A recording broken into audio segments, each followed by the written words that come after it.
in the gallows of the East African slave trade here in Zanzibar Island, Tanzania, and it is very sobering. We are standing in a holding pen that would have housed about 75 people. The only light is these tiny little slits there. We are here to pay our respects. You can see here the other side of this, and this would have held about 75 people. But as we go upstairs, I wanted to talk about how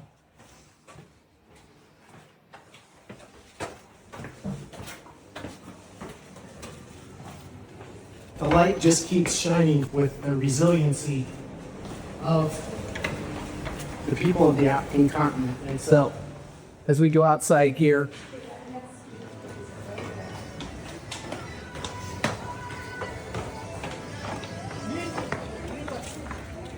you can see more of the exhibit. We are going over to a very famous exhibit here.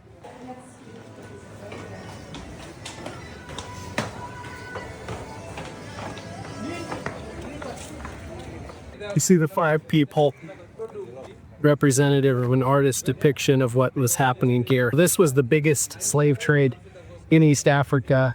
Thousands and thousands of men and women sold into slavery here. But a couple of the interesting things. First off, this tree behind us was the same type of tree that was here when the slaves were held here in this pen. This was here then. Then in the 1980s, it was starting to die. Just about that time, a new sprout shot up and it has grown into this beautiful tree. It reminds me of the resiliency of the African people. The other thing that has been impactful for me during this 40 days in the wilderness is that on top of Mount Kilimanjaro in 1961, when Tanzania got their independence from Great Britain, they planted a flag for independence. But that flag not only represented independence for the Tanzanites, but also for the entire African continent, because Mount Kilimanjaro is the highest point on the African continent. They basically said we went to the roof of Africa and we declared our independence. When I think about the horrific things that have happened, it is a horrible legacy, and yet the people are strong. The people continue, just like this tree, to rise up. They continue to see the sun rise every day, and they continue to declare their independence and their sovereignty to rule themselves, to do their own thing, and to determine their own fate. I am deeply inspired by this exhibition, and I thank you for joining me today. Super pumped, 40 days in the wilderness.